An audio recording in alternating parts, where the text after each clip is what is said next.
4 वेद 6 शास्त्र 18 पुराण तुम्हें कंठस्थ हो जाएं, पर अगर नाम जप में तुम्हारी प्रीति नहीं है तो समझ लेना कि सब व्यर्थ चला गया। ठाकुर जी ने जो ये मनुष्य तन दिया है इस भगवत प्राप्ति के लिए दिया है। दूसरा कोई साधन मनुष्य जीवन में सार्थक नहीं है बिना साधना के। इसलिए जब जितना समय मिल जाए तो ठाकुर जी का नाम जपो। कई बार लोग कहते महाराज हमारे पास समय नहीं है। हम बिल्कुल नहीं कहते कि अलग से समय निकालो, पर तुम्हारे पास जो समय है उस समय से समय भगवान को दे दो। क्योंकि ठाकुर जी ने देखो, गुरु ने और गोविंद ने तुमसे क्या मांगा है? ना गोविंद ने तुमसे धन मांगा है, भैया मोनी मोना समार क्यों,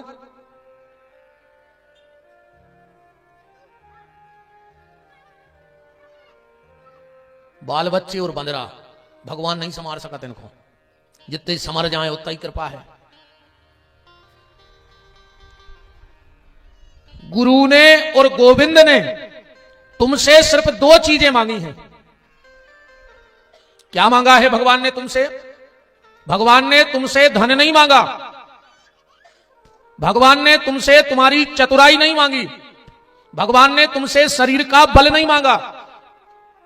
भगवान कहते हैं, गुरु और गोविंद कहते हैं कि हमें थोड़ा सा समय भर दे दो, बस थोड़ा सा समय भगवान को दो, और जो तुम्हारे समय में है उसी में से दो। जैसे द्रौपदी ने जब भगवान की उंगली कटी तो भगवान की वहां पत्नियां भी थी, तो भगवान की कोई पत्नी इस तरफ दौड़ी, कोई इस तरफ दौड़ी, कोई कहीं दौड़ी। क्यों? इसलिए दौड़ी कि कहीं से कपड़ा ढूंढ के ले आए और भगवान की उंगली में लपेट दें।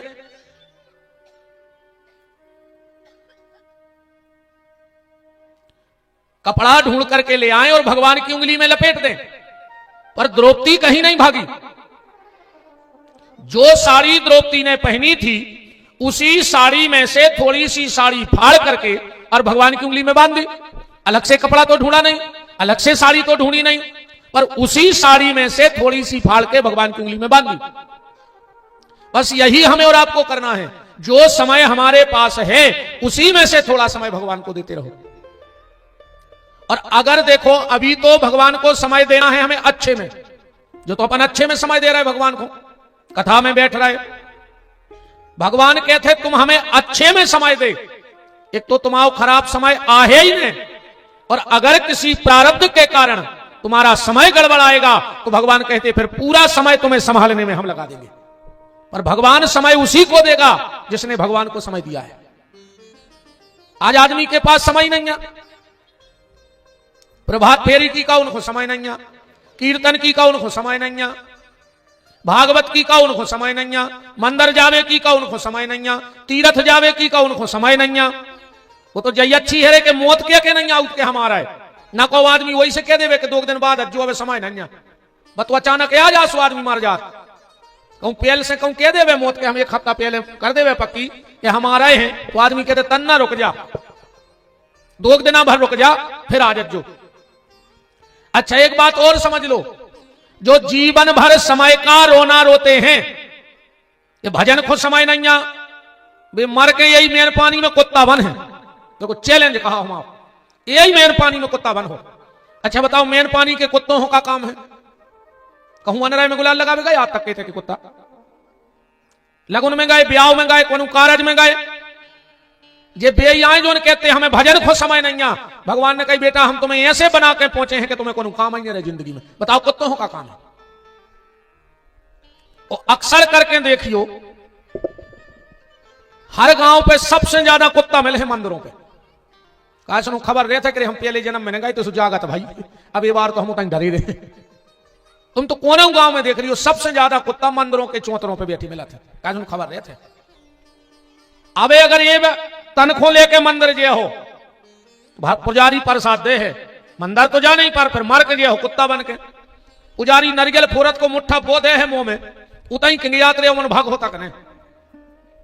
इसलिए गुरु को और जितना समय मिले उतना समय दो। क्योंकि समय बड़ा कीमती है। श्वास श्वास में नाम जप, श्वास न खाली जाए, और ना जाने या श्वास को आवन कब रुक जाए। एक बार सदगुरु नानक देव जी बैठे और उनके शिष्य थे मर्दाना, और एक व्यक्ति और बैठा था। सदगुरु नानक देव जी ने कहा, मर्दाना एक बात बताओ, जीवन क्या है? मर्दाना बोले कि गुरुदेव, सच्चे पातशाह, मेरी जिंदगी में जीवन एक पल का खेल है, बस एक पल में जिंदगी आर या पार। जो बगल में शिष्य बैठा था उससे पूछा कि जीवन क्या है? बोले अंगली घड़ी का कोई भरोसा नहीं है, जीवन है। बोले ये बात हजम नहीं हो रही, जम नहीं रही। तो दोनों ने कहा कि सदगुरु नानक देव जी आप बताओ जिंदगी क्या है? सदगुरु नानक देव जी कहते हैं कि जो सांस बाहर आई है वो भीतर जाएगी कि नहीं जाएगी, ये जिंदगी है। बोलो जो सांस बाहर आई है वो भीतर जाएगी, इसको किसी के पास गारंटी कार्ड है? एक सांस का खेल पूरा जीवन है प्यारे। कोई भी सांस तुम्हारी आखिरी हो सकती है, इसलिए उन सांसों का उपयोग अरस जहवा से नाम जप करो। सीधी सीधी बात यह है, नाम जप करो। और हम तो प्रार्थना करते हैं, भगवान आप सबको महंगी घड़ी तो देवे, पर दुख की घड़ी किसी को ना देवे। महंगी घड़ी भगवान सबको देवे, पर दुख की घड़ी किसी को ना देवे। और जब भी देवे तो मैन पानी वालों को सत्संग की घड़ी देवे। घड़ी देवे भगवान सत्संग की। और एक बात और आज जीवन में उतार लेना, और यह बात उतार लेना, जब कभी तुम्हें ऐसा लगे कि हमारा समय खराब चल रहा है, बैठो मिश्री भैया, जब तुम्हें ऐसा लगे कि हमारा समय खराब चल रहा है तो घबराना नहीं, सिर्फ एक काम करना। जब भी ऐसा लगे कि हमारा समय तो बहुत खराब चल रहा है, अब क्या करें, तो उससे जुड़ जाना जिसका समय अच्छा चल रहा हो। तुम्हारा समय अपने आप अच्छा चलने लगेगा। बस उससे जुड़ना जिसका समय अच्छा चल रहा हो, तुम्हारा समय अपने आप अच्छा चलने लगेगा। कैसे? उदाहरण ऐसे समझ लो, आजकल तो प्रचार प्रसार के बहुत माध्यम हैं, टीवी है, मोबाइल है, फेसबुक है, पल पल की खबर पूरी दुनिया में फैल जाती है। पर पहले जो प्रचार का साधन था वो था मात्र रेडियो। रेडियो से समाचार आते, देश में का घटना घट रही, का अच्छो हो रहा हो, एक ही जानकारी अपन को मिलती। अच्छा, कोनो कोनो गांव में भारी शौकिया रहते रेडियो के, एक दो आदमी, वे दिन भर रेडियो बजाते, कछु कछु कुछ नहीं लेने रेडियो से, पर ठीक समय उनके घरे जाते। बोले काहे भैया समाचार कब तक आ रहे? बोले तुम्हें का लेने समाचारों से, तुम्हें जब दुनियादारी से मतलब ही नहीं है। बोले हमें कुछ नहीं लेना समाचारों से। बोले फिर काहे पूछ रहे? बोले हम ऐसे पूछ रहे हैं कि हमारी घड़ी चल रही है गड़बड़, तो हम सोच रहे रेडियो से तन्नक अपनी घड़ी मिला लाए। मिलाते कई आदमी रेडियो से घड़ी मिलाते, पहले के सियाने आदमी। काहे? रेडियो की घड़ी बिल्कुल ठीक चलत है, अपनी घड़ी गड़बड़ होते रहे, नाए माए होते रहे, तो रेडियो से मिला लेते। ऐसा ही जिंदगी में जब अपनी घड़ी गड़बड़ चले तो मेन पानियों में भी एक ऐसो रेडियो धरो है जे की घड़ी कब गड़बड़ हो ही नहीं सकता, और वे हैं बजरंग बली। बताओ उनकी घड़ी कब गड़बड़ हो जाए? 24 घंटा में एक बार उनके मंदिर पे जाके माथो ठुकत रही। को के मंदिर काहे जा रहे? कहियो हमारी घड़ी ठीक ठाक चलत रहे वे, तो हम तो घड़ी मिला भी आज सवेरे के सवेरे। 24 घंटे में एक बार भगवान के मंदिर जरूर जाओ, हमारा निवेदन है आप सबसे। वरना जीवन अंत में तुम्हारे साथ कुछ नहीं जाना है, सब यहीं पड़ा रह जाएगा। जाएगा तो भगवान का नाम। और आज की जो युवा पीढ़ी है वो अपने बाप की जायदाद में तो अधिकार चाहत है, मकान में तो अधिकार चाहने, संपत्ति में अधिकार चाहने, तुम्हें पूर्वजों की जमीन चाहने, मकान चाहने, घर चाहने, नाम चाहने, उनको रुतबा चाहने, पर उनके भजन के हिस्सेदार काहे नहीं हो रहे? कि हमारे पिताजी रोज मंदिर जाते तो अब हम भी वो के हिस्सेदार बने। हमारे पिताजी रोज 2 चौपाई रामायण की पढ़ते थे, तो अब हम 1 चौपाई तो पढ़ेंगे कम से कम। उसका हिस्सा क्यों नहीं है जीवन में? उसके भी हिस्सेदार बनो। निवेदन है आप सबसे हाथ जोड़ करके, भगवान को मत भूलना। अगर ठाकुर जी को भूल गए तो जिंदगी गड़बड़ हो जाएगी। कल हम लोग चर्चा में सुन रहे थे, नारद जी भक्ति की तलाश में निकले। यह मनुष्य जीवन भी नारद है और इसमें हमें भक्ति की तलाश करनी है। अब भक्ति कहां मिलेगी? बोले भक्ति संत सदगुरु के चरणों में मिलेगी। और हम तो एक बात और कहें, अगर भगवान से ना जुड़ पाओ तो भगवान के किसी प्यारे से जुड़ जाओ, धीरे धीरे ठाकुर जी से जुड़ जाओगे। भक्त से भी जुड़ोगे तो उसका भी असर जीवन में होगा। अच्छा, कोई करंट लग जाए और कहूं तुम वो पकड़ ले तो तुम्हें लगे कहने लग, वो पेल से करंट को वो तार पकड़े हुए, और अगर तुम बिल्कुल तार ने पकड़ गए, को तार पकड़े अगर वो भी पकड़ ले हो तो तुम्हें झटका घले है। ऐसा ही जो भक्ति के तार पकड़े हैं तुम वही को पकड़ ले, धीरे धीरे तुम्हें भी झटका घलन लगे भक्ति के। तो भक्ति कहां प्राप्त होगी? बोले संत सदगुरु के चरणों में। भक्ति प्राप्त कहां होगी? बोले मां बाप की सेवा करने से, राष्ट्र की सेवा करने से, गौ माता की सेवा करने से, सदमार्ग पे चलने से भक्ति का प्राकट्य तुम्हारे भीतर हो जाएगा। नारद जी ने कल ज्ञान वैराग्य को जो अचेत पड़े थे उनको सचेत करना था। आकाशवाणी हो गई कि सत्कर्म करो। देव ऋषि नारद पहुंच गए बद्री का आश्रम, जहां पर सनक, सनंदन, सनातन, सनत कुमार चारों भाई बैठे हैं।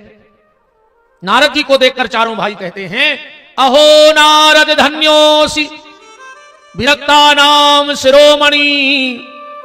आओ विरक्तों के शिरोमणि देव ऋषि नारद। नारद जी ने पूरी कथा बता दी। भैया हम वृंदावन गए थे जहां भक्ति तो पर ज्ञान वैराग्य बूढ़े हो गए, उनको ठीक करने का उपाय क्या है? चारों भाई कहते, नारद अगर ज्ञान वैराग्य को पुष्ट करना है तो उनको भागवत सुना दो। बोले भागवत ना सुने तो क्या होगा? क्या सुंदर बात चारों भाई एक स्वर में कह रहे हैं कि नारद के स्वाजन्म जननी निज दुख भागा।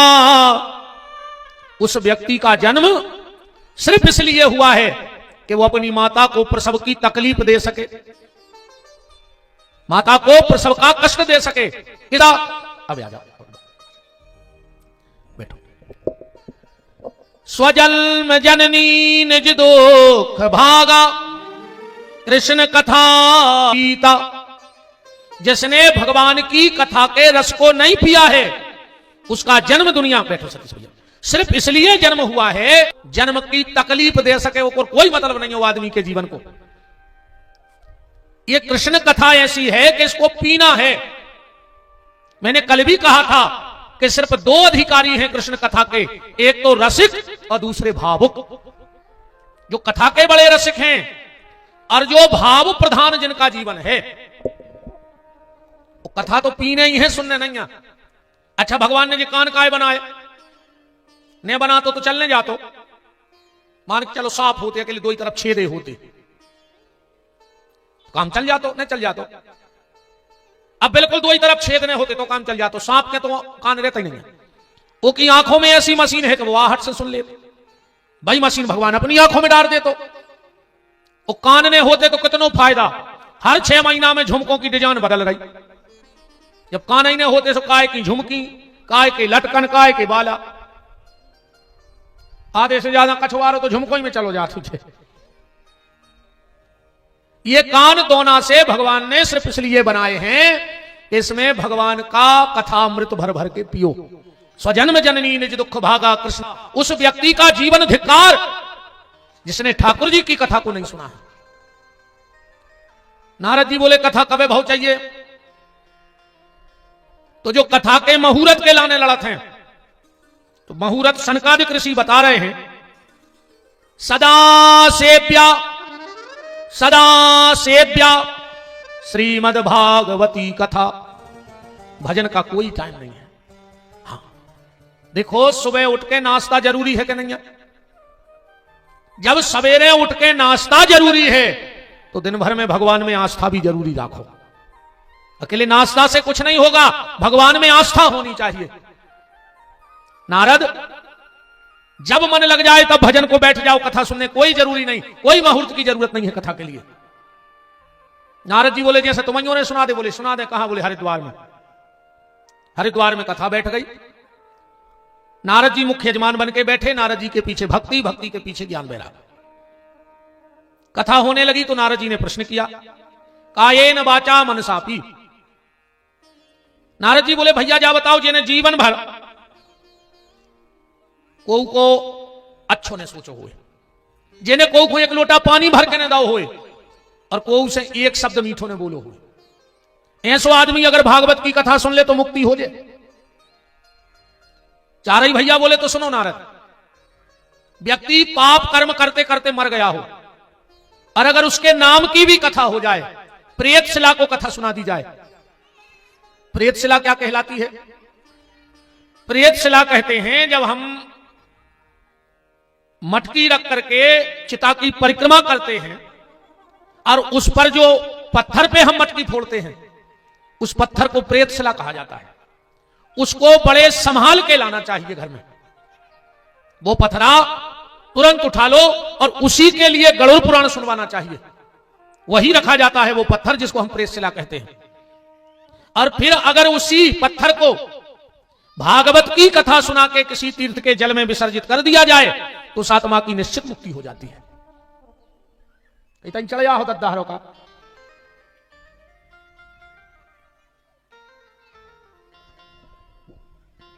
बहुत ही खतरनाक होते हैं यार मोड़ी मोड़ा। अच्छे भैया भैया राम को राम।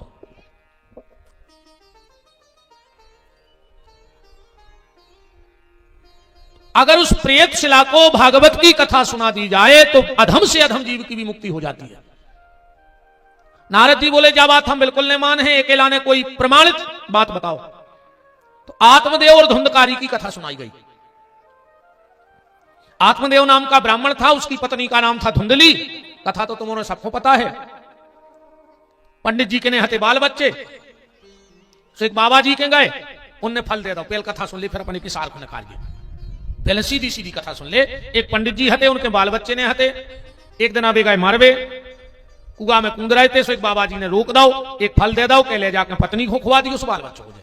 पत्नी बहुत दुष्ट थी, उन्हें के बाल बच्चों बहुत सुने ले लो चोरी से। आत्मदेव जी बड़े प्रसन्न भय, नाव धर दो धुंधकारी। जो गैया को फल खिलाओ तो के बाल बच्चों भाव को नाव भाव गोकर्ण। दो ही बड़े भय, एक दुष्ट ने कर गाओ, एक संत ने कर गाओ। गोकर्ण जी पड़वे चले गए, धुंधकारी को संग में फंस गओ। चार चार वेश्याएं ले आओ, जुआ खेलो, शराब पी, गलत रस्तों पे चलो, और जो गलत रास्ते पे जाएगा उसकी मौत भी गलत तरीके से होगी, इसमें कोई दो मत नहीं। वेश्याओं ने मुंह में जलत आगी भरी, गड्ढा खोद के गड़ा दो, जो मार गओ। एक के बीच में आत्मदेव भी चले गए, धुंधली भी चली गई। गोकर्ण जी को पता लगो करे, पर जीवन भर पाप करे, आखिरी में चारों के लड़का धराई दे, सो हो क्या रहा उसे बताओ। फिर भागवत की कथा सुनाई, और वो भागवत की कथा से धुंधकारी की मुक्ति हो गई। जाया कथा। अब आवे के सार में, ये कुछ सार का है। आत्मदेव और धुंधली, पहले को समझो, मति और श्रीमती, ध्यान से सुनियो। अगर आदमी की मति खराब हो भी जाए तो कोई दिक्कत नहीं है, एक न एक दिन की मति अच्छी हो जाए। पर कबे जब श्रीमती भगवान को भजन ने छोड़े, गलत रास्ता ने जाए श्रीमती, तो श्रीमान की मति तो सुधर है एक न एक दिन। आदमी की मति खराब हो जाए, बस श्रीमती गलत रास्ता पे न जाए, तो एक न एक दिन आदमी लौट या है।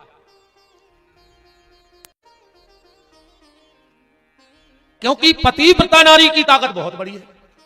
संतों 12 कोटि स्वरूप। अब एक उल्टो करके देख ली, पतिदेव कितने अच्छे हुए, पति की मति कितनी अच्छी होए, और कहूं श्रीमती गलत रास्ता पे चली गई तो श्रीमान को फांसी लगाने पर वो कुछ नहीं कर पाए, मर है अकेलो। और आजकल तो पति पत्नी में घर ही नहीं बन रही, दद्दा घर ही नहीं बन रही। कहावत है ना, हिंदुस्तान पाकिस्तान जैसे हालात हैं और फिर भी कह रहा है हम साथ साथ हैं। बिल्कुल हिंदुस्तान पाकिस्तान कैसे। और आजकल दद्दा एक नौ शब्द चलो है यार, घर वाले से कहने लगी जानू, हाँ आजकल जानू कहते पति से, और वो की ये कि ना मानू, ऐसे जानू तो काय के जानू, अगर वो की मानू तो जानू, ना कोई जानू मानू नहीं, कोई मतलब नहीं। पति पत्नी को सूर्य और चंद्रमा की तरह होना चाहिए।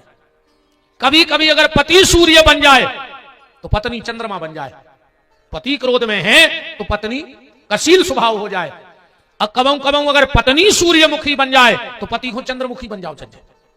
एक खो शीतल रहो चाहिए, एक खो गर्म रहो चाहिए। आजकल दो ही हैं, दो ही कैसे हैं,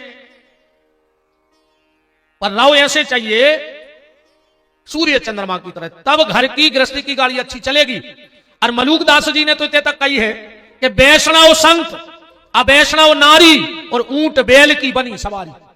बताओ एक गाड़ी में एक तरफ ऊंट ने दे और एक तरफ ने दे बैलवा, कहां जे है वह गाड़ी बताओ। ऐसा ही वह गृहस्थी की गाड़ी है कि कहां जे है। पति पत्नी दोनों को बहुत गंभीर होना चाहिए। मैंने कई बार कहा है, आज के समय में पैसा कमाना बहुत बड़ी बात नहीं है। पैसा तो उड़ रहा है तुम में जितनी दम हुए, ये तो कर्म भागी बैठे बैठे रो रहा है कि हमारा चाल ही नहीं चल रहा हो। पैसा पुरो है तुम्हें जितनी दम होए, नाम कमावो बिल्कुल कठिन नहीं है, रातों रात पूरी दुनिया तुम्हें जानने लग। आज के समय में सबसे कठिन अगर कछु है तो वो है अपनी औलाद को अच्छी गली धरावो। अगर तुम्हारी औलाद अच्छी गली चली गई तो तुम दुनिया के सबसे अमीर आदमी कहा है। और कहूं औलाद बिगड़ गई, कहूं जाय आदत पड़ गई तो जमीन बाहरी हो घर बाहर हो, कहूं जाय आदत पड़ गई तो आदत कराते तुम बाहरी, कहूं पी के आ गाओ बेलठ दे है करहाई में कुत्तों हाई खड़ो रहो दरवाजे हो, फिर अकेले रो हो। इसलिए ज्यादा संपत्ति के पीछे मत दौड़ो, दौड़ना ही है तो संस्कारों के पीछे दौड़ो। और तुम्हारे से भी माता जी निवेदन है, अपनी औलाद को बुरी नजर से तो बचाइयो, पर बुरी संगत से जरूर बचा लेना। अगर गलत संगत में चली गई औलाद तो फिर संभाल नहीं पाओगे। गलत संगत से जरूर बचाओ। और औलाद जब ही अच्छी न करे जब पति पत्नी में प्रेम रहे, और वो आज के है नहीं। अब तो कहते हैं तू चंद्रमुखी मैं सूर्यमुखी, तू मुझसे दुखी और मैं तुझसे दुखी, चलो दो ही जने छत से कूद पड़ गए, हम भी सुखी और तुम भी सुखी, किलकिल मिठी। बताओ, पति पत्नी को बहुत प्रेम से रहो चाहिए। एक घर में पति पत्नी में झगड़ा हो, देखो कैसी चलाओ चाहिए गृहस्थी। पति ने लाख हक सुनाई, पत्नी बिल्कुल आग बबूला हो गई। मन में विचार कर लो कि एक मिनट इसके घर में नहीं रहे, अपने संगे रहे। पति भी समझ गए कि आज कछु हमने ज्यादा ही कह दिया यार, अब अगर और कछु कह रहे तो जाओ और तंग है। पत्नी गुस्सा में गई, कमरा में अलमारी खोली और सूटकेस जमान लगी, बड़बड़ा जा रही, एक मिनट नहीं रहे मर जाए जो वो। पति ने सोची अब क्या करेंगे, तो भागी जा। वो गौ कमरा में, सुने अपनी अलमारी खोली और अपना सूटकेस जमान लगो। घरवाली ने देखो कि हम तो जाए जो कहां जा रहा हूं परमेश्वर। गुस्सा में बोली तुम कहां जा रहे? वो कहने लगा और तुम कहां जा रहे? वह कहने लगी हम एक मिनट नहीं रहे, माँ के जा रहा है। आदमी बोलो हम भी ससुराल जा रहे हैं, बाल बच्चे भी लगे थे हफ्ता से पापा चलो मम्मा के, अब तुम जा ही रही सोई गाड़ी में, हम बैठ जाए। पत्नी वहां से आओ, तुम्हारी यही अदा तो मेरी जान ले लेती है, खेल खत्म होगा, है ना। ऐसे गृहस्थी को होना चाहिए कि अगर विवाद भी हो जाए तो प्रेम से निपटा लेना चाहिए। और सीधी बात जा समझ लो, आज को समय जा कह रहा है कि अब सामने वालों ने बदल है, अब तो तुम बदलो। अच्छा आदमी नहीं बदल रहा हो, पर बदल भी सबको फिर रहा हो। स्वयं नहीं बदल रहा है, दूसरों को बदलने की कोशिश कर रहा है। सास कह रही अगर हमने बहू को ने बदल दो तो हम खानदानी ने कहा है, और बहू कह रही हमने कहूं सास को ने बदल दो तो हम अपने बाप की ने कहा है। सास बहू को बदल में फिर रही, अब बहू सास। पर अगर हम स्वयं बदल जाएं तो किसी को बदलने की आवश्यकता ही नहीं है।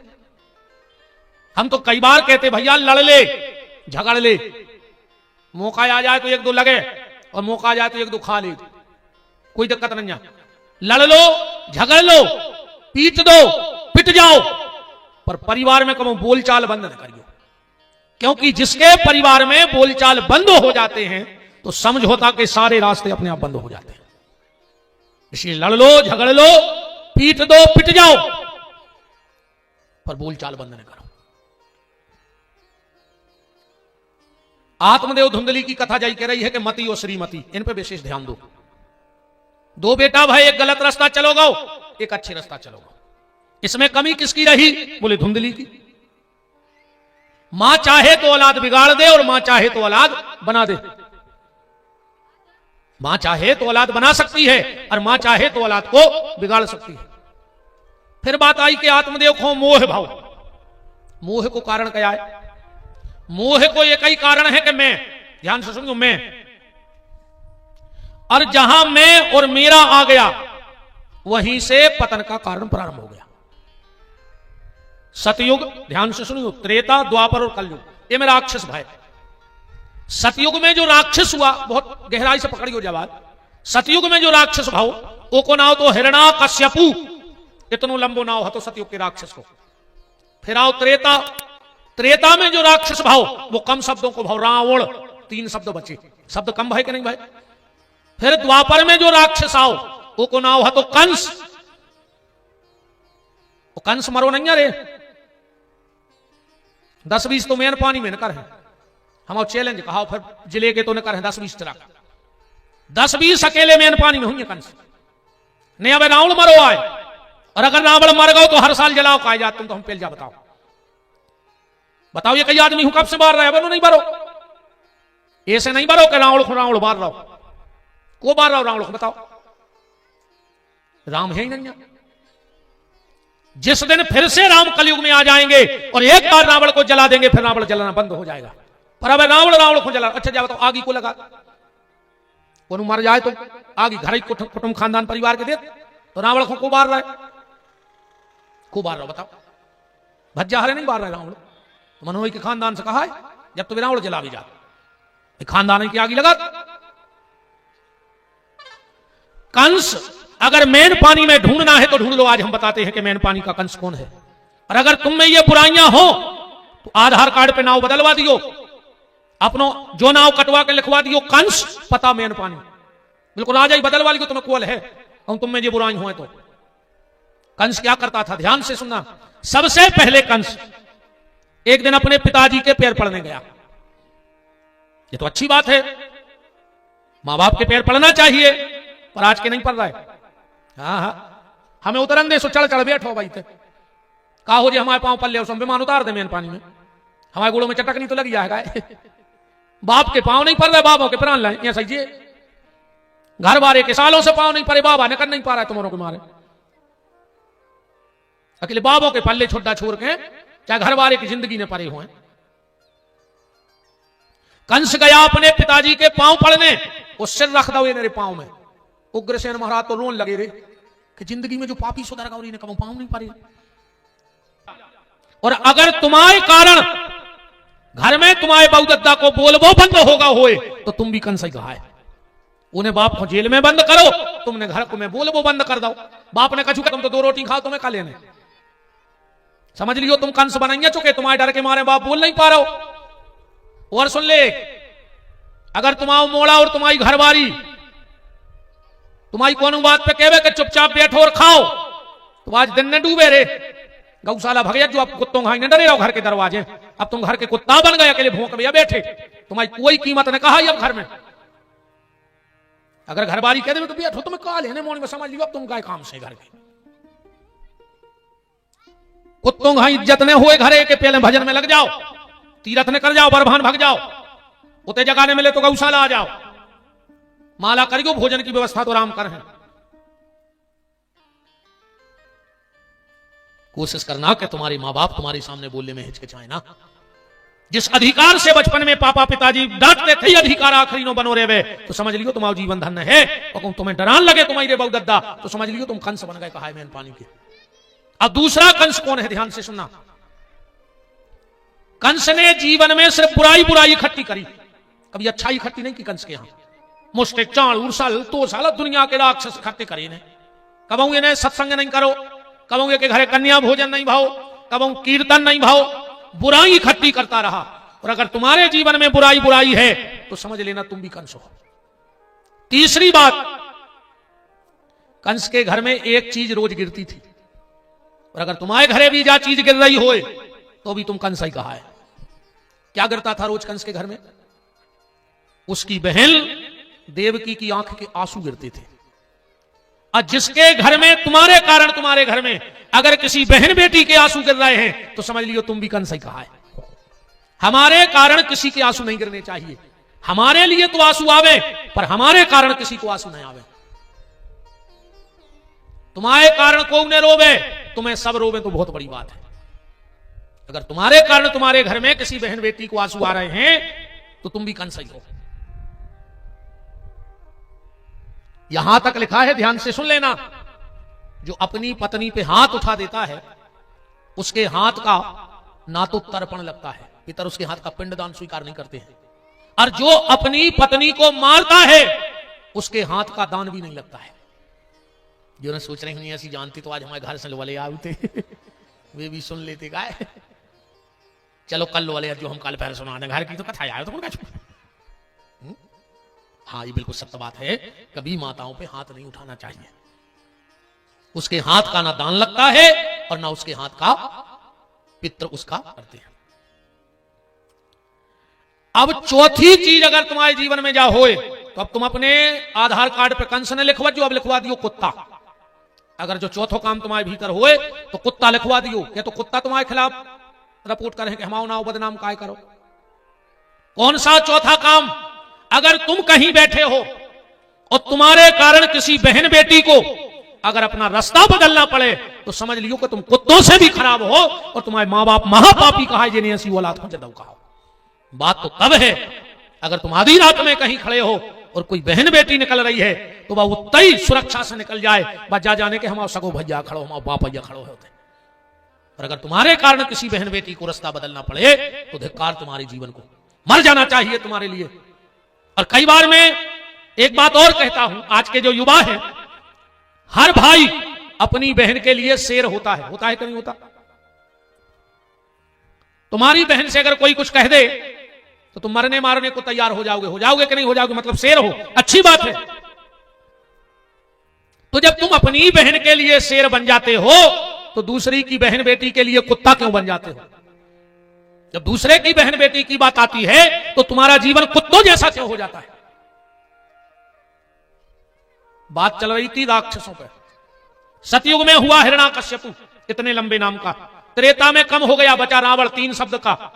द्वापर में कंस हुआ 2 शब्द का, और कल युग में 1 शब्द का रावण है, ये राक्षस। 1 शब्द का राक्षस है। आप लोग जानते हो उस राक्षस का नाम? वो को नाम है मैं। जे के भीतर जो शब्द बैठ गया हो कि मैं ऐसा कर सकता हूं, मैं वैसा कर सकता हूं, मैं ये हूं, मैं वो हूं, समझना यही कलयुग का सबसे खतरनाक राक्षस है। इसलिए भगवान गीता में लक्ष्मण जी से कह रहे हैं कि लक्ष्मण, मैं और मोर तोरते माया, ये मैं शब्द जिसके भीतर बैठ गया समझना वो संसार की माया में फंस गया। माया क्या है? दुख क्या है? दुख आदमी होता ही होते जहां मेरा लग जाए। जीते जी अगर मुक्त होना है, जीते जी मुक्त होना है तो बस एक ही जीवन में नियम बना लो कि मेरा कुछ नहीं है, वही दिन तुम मुक्त हो जाओ। मेरा कुछ नहीं है, ये परिवार भी राम जी का है, ये खेती बाड़ी भी राम जी की है, और ये जो हम काम कर रहे हैं ये भी राम जी का है। और मैं रहे तो दुख हुई है, अब मैं हट गया तो दुख गाओ, नहीं मानो तो ऐसी समझ ले। एक आदमी की बिल्डिंग में लग गई आगी, बड़ी बिल्डिंग हती, बहुत महंगी बिल्डिंग हती। उन्होंने वो आदमी से कही कि तुम्हारे घर में आग लग गई। अरे पागलों भाई गौरे रोड पे उल्टा ही खावे, लुट गए, बर्बाद हो गए, कुछ नहीं बचो हमारे लगा। इतने में एक आदमी आओ, बोले रोका रहे। अरे बोले 5-10 करोड़ की बिल्डिंग में आगी लगी, रोहे ने। वो कहने को तुम्हें नहीं पता? बोले का? बोले पर जो बिल्डिंग तो तुम्हारे बड़े मोड़ा ने बेच दी। तुरंत अच्छो भाव सुगा पहुंचे, कहने लगे इतने पानी डालो तो गई आपको ना अपनी आए, अब क्या कर दो। इतने में आ गए को बड़ो लड़का, बोले काय पिताजी घर में आगी लगी हो, तुम रो नहीं रहे? कहने लगे बेटा बात तो तुमने परों बेच दी। कहने लगे कल वो सौदा कैंसिल होगा, सुबह फिर पलटाई खान लगो, लुट गए। बताओ बिल्डिंग बई है, आगी बई लगी, पर जब हमारी हती सो दुख तो दूसरे की बात रही, फिर हमारी है फिर दुख होगा। इस संसार को जब अपना मानोगे तो दुख होगा। और जिस दिन इस संसार में ये सोचो कि खाली हम तो मुसाफिर खाना है, कुछ दिन के लिए आए हैं, जितने दिन ठाकुर जी ने सांसें दी हैं उतने दिन रहेंगे और एक दिन इस संसार से विदाई हो जाएगी। अपने आप मुक्त हो जाओगे जीते जी। हो जाओगे कि नहीं? अपने आप मुक्त हो जाओगे। आत्मदेव को यही समझाया गया। जाना है?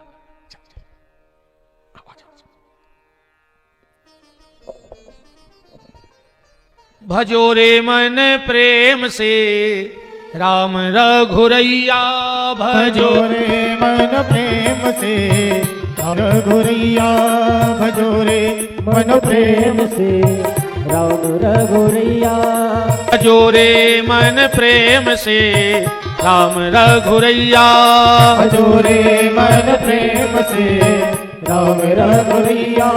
हमारे भैया में श्री चंद्रगुप्ता जी, किसी कारणवश उनको जाना है, बहुत मान। अरे वाह,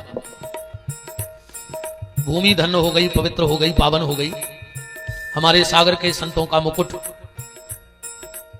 हरिनाम संकीर्तन घट घट में, घर घर में, दिल दिल में, और यहां तक कि सांप जैसे स्वभाव वाले उनके बिल में भी हरिनाम की ज्योत जगाने वाले परम श्रद्धेय पूजपाद संत चरण राजघाट से परम श्रद्धेय पूज्य श्री राधा रमण दास जी महाराज का पावन पदार्पण हो रहा है। दास चरणों में साष्टांग दंडवत प्रणाम करता है। भजो रे मन प्रेम से राम रघुरैया, भजो रे मन प्रेम से राम रघुरैया,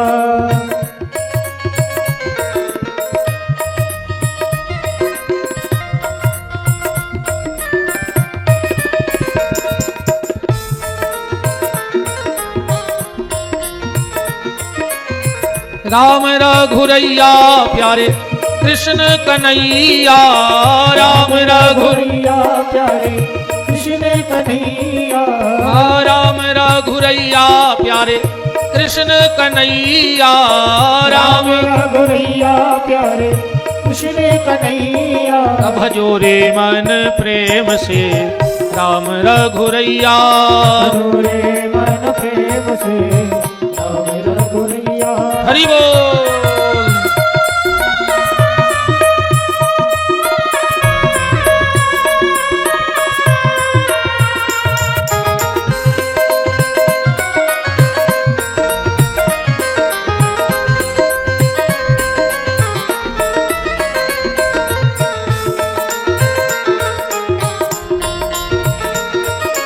बेर खुआ के सबरी तर गई, नाव चढ़ा के बटिया, बेर खुआ के सबरी तर गई, नाव चढ़ा के बटिया। बोलो रे भज्जा, जब रे तुमने इतना ही नहीं बोला तो घरे का करा तुझो कछु तो बेशर्मी में बोलने लगत के बगल वालों का सोचे कि यार हमारे मुंह से नाव नहीं निकल रहा भगवान को। अब सीधी सीधी जा सुन ले, प्राण हुए तो बोलो, को मर गए हो तो चुपचाप बैठो। अपन तो उनमें के महाराज आए, कहूं जिंदा हो तो भालो डोलो तना तना, चामरे को पियो कर ले, का कर हो लूभरा घल ले। बताओ छक्का कर हो चामरे को, जय होती के पटा देते, घर गोरे तो थैला ही बन जातो, तबला ही मड़ो जातो, प्रभात फेरी की ढोलक जय मड़ी जाती, वही में बाजते। गोस्वामी तुलसीदास जी महाराज कह रहे हैं कि जिन हरि भगत हृदय नहीं आनी, तो जीवत सौ समान ते ही प्राणी। जिनके हृदय में ठाकुर जी का नाम नहीं है, जिनकी जिह्वा पे परमात्मा का नाम नहीं है, वो जीते जी मुर्दे के समान है। इस तरह करो कोशिश। देर खुआ के सबरी तर गई, नाव चढ़ा के बटिया, देर खुआ के सबरी तर गई, नाव चढ़ा के बटिया। और खिचड़ी खुआ के कर्मा तर गई, खिचड़ी खुआ के कर्मा तर गई, बन गई उनकी मैया। भजो रे मन प्रेम से राम रघुरैया, भजो रे मन प्रेम से राम रघुरैया, राम रघुरैया प्यारे दाऊजू के भैया, राम रघुरैया प्यारे दाऊजू के भैया, राम रघुरैया प्यारे दाऊजू के भैया, राम रघुरैया प्यारे दाऊजू के भैया। भजो रे मन प्रेम से राम रघुरैया, भजो रे मन प्रेम से राम रघुरैया, भजो रे मन प्रेम से राम रघुरैया। अधूरे मन प्रेम से राम रघुरैया। श्री सीतानाथ भगवान की जय हो। अभी कथा के बाद अभी ब्राज जाओ। बात नहीं थी मैं और मोर तोरते माया। कलयुग में सबसे बड़े राक्षस का नाम है मैं। और अगर ये भीतर से मैं हट गया, मेरा हट गया, तो तू और तेरा शब्द भीतर बैठ जाएगा। माने हर जगह परमात्मा तुम ही हो और ये जो कुछ है प्रभु तेरा है। तो जीते जी बंधन से मुक्त होने का यही मूल मंत्र है कि ये मैं शब्द भीतर से हटा दो। आत्मदेव जी के भीतर से ये मैं शब्द गोकर्ण जी ने हटा दिया और वो मुक्ति को प्राप्त हो गए। धुंधली ने कभी कोई सत्संग नहीं किया था, घर को नरक बना दिया था। देखो एक बात सुन लो, जिसके घर में गैया के रवाने की आवाज आती हो, जिसके घर में बच्चे के रोने की आवाज आती हो, जिसके घर में मट्ठा बिलोने की आवाज आती हो, जिसके घर में भगवान के नाम की आवाज आती हो, जिसके घर में गरुड़ जी के बजने की आवाज आती हो, जिसके घर में शंख बजने की आवाज आती हो, उसके घर के दरवाजे आज ही बैकुंठ। अगर तुम्हारे घर में गैया के रवाने की आवाज आती है, दही मट्ठा बिलोने की आवाज आती है, हरिनाम संकीर्तन की आवाज आती है, तो अपने घर के दरवाजे बोर्ड लिखवा देना बैकुंठ। और जिसके घर में ये 5-6 चीजों की आवाज न आए, उसके घर के दरवाजे नरक लिखवा देना। उसको नरक जाने की आवश्यकता ही नहीं है, वो घर में रह के भी नरक में वास कर रहा है, जीते जी नरक के दुख भोग रहा है। तो धुंधली ने कभी कोई साधु संग नहीं किया था, कोई सत्संग नहीं किया था, इसलिए उसे कुएं में डूब के मरना पड़ा, अधोगति को प्राप्त हो गई। गोकर्ण जी ने भागवत सुना के धुंधकारी को मुक्त करा दिया। कथा के कुछ नियम बताए गए। कथा का पहला नियम तो यह है कि बस सुनो, सुनते रहो। आज नहीं तो कल, कल नहीं तो परसों, परसों नहीं तो बरसों के बाद ये सत्संग का निशान इस कठोर हृदय पे जरूर बन जाएगा। रसरी आवत जात है सिल पर होत निशान। कठोर से कठोर पत्थर पे भी निशान आ जाते हैं, ऐसे ही कठोर से कठोर हृदय पे भी कृष्ण आ जाएंगे, ये गारंटी। बस सतत निरंतर जपते रहो। और एक बात और ध्यान से सुन लेना, तुम्हारे जीवन में कोई विपत्ति आवे और चली जावे, तुम्हारे जीवन में कोई विपत्ति आवे और चली जावे, तो समझ लेना आज भी भगवान की कृपा हमारे और हमारे परिवार पे है। विपत्ति आई और चली गई तो समझ लेना कि भगवान की कृपा हमारे और हमारे परिवार पे है। और अगर विपत्ति आवे और वो विपत्ति ना जा रही हो, तो कई बार लोग कहते हैं कि अब तो हमारा भगवान से भरोसा उठ गया। कई बार तो लोग यहां तक कहते हैं अब तो हमें लगता भगवान है ही नहीं, यहां तक लोग बोल देते हैं। उस समय ऐसा मत बोला करो। विपत्ति आए और चली जाए तो समझना भजन है, और विपत्ति आए और न जाए तो यह मत कहना कि भगवान नहीं है। फिर यह सोचना कि हमारा भजन कम हो गया है, इसलिए भजन की मात्रा बढ़ा दो तो वो विपत्ति अपने आप चली जाएगी। हाँ, विपत्ति अपने आप चली जाएगी, बस भजन की मात्रा बढ़ाओ, नाम जप की मात्रा बढ़ाओ। जब जीवन में भजन होता है और व्यक्ति कुछ गलत करने भी जाता है तो अच्छा हो जाता है। अगर भजन का पावर है और तुम गलत करने भी जाओगे तो अच्छा हो जाएगा, और अगर भजन का पावर नहीं है तो अच्छा करने भी जाओगे तो गलत हो जाएगा। एक व्यक्ति भोपाल गया, उसके पास एक हीरा था, उसे बेचना था, कीमत थी लगभग 30-40 लाख की। अब ना तो वो किसी को बता सकता था कि हमारे पास हीरा है, बता रहे तो गली में मार के फेंक दे आदमी। चुपचाप हीरा रखा चला गया, भोपाल पहुंचा, वहां वो 12 बजे रात में। अब उसने सोचा इतनी रात में तो कोई दुकान खुली मिलेगी ना रे, अब बता भी नहीं पा रहा होते अभी को कि हम 40 लाख को हीरा धरे, ना होते मार के फेंक दे आदमी। उसने क्या किया पता है? उन्हें विचार करो कि हल्की पतरी चोरी करने ले रहा है, पुलिस हमें पकड़ ले, रात भर थाने में बैठा रहे, सवेरे छोड़ दे, हम भी सुरक्षित, हीरा भी सुरक्षित। स्टेशन पर एक माताजी छत्ता लेके चली जा रही थी, दौड़ के गौरव माताजी को छत्ता छीन लो। माताजी बोली सॉरी भाई साहब, हमें पता नहीं हाथों के जो छत्ता तुम आओ आए उते धरो तो सो उठा ले आया के लिए। गया तो गलत करने था पर अच्छा हो गया। ऐसे ही जीवन में अगर तुम्हारे पास भजन है, तुम गलत करने भी जाओगे तो अच्छा हो जाएगा। अकू भजन ने हुई तो ऊंट पे बैठे आदमी हूं कुत्ता काटा था, ऊंट पे बैठे आदमी हूं कुत्ता काटा जब खराब समय आऊ थे। तो सबसे पहला नियम यही है कि सतत निरंतर कथा सुनते रहो और नाम जपते रहो। बाकी फिर बहुत नियम है। प्याज लहसुन ने खाओ, तामस बढ़त है, तामस बढ़ है तो भजन में मन न लगे। मानो कई आदमी ऐसे भी हैं कि प्याज लहसुन को हाथ नहीं लगा रहे, वो ब्याज में हाथों गांव मुरा गए, ये घर लील गए ब्याज ब्याज में, प्याज में हाथ नहीं लगा उन्हें आज तक। तो भैया इसे अच्छो प्याज खान लगो दद्दा हलो मनो आदमी छोड़ दे क्यों घर मुरा गए रे। ऐसो लखवा गलत है इनमें, बिल्कुल गारंटी कहा ही बहुत ही खराब मरद ब्याज खावे वालो। इनमें तो लखवा घले है ही चाहिए, एक झटका घले।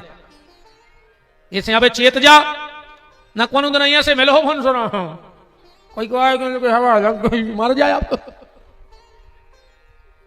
ये 4-6 संपत्ति बहुत खराब होते हैं, भूल के ने खाइयो और जे ने खाई होए सुन के गांठ उठा के देख लियो।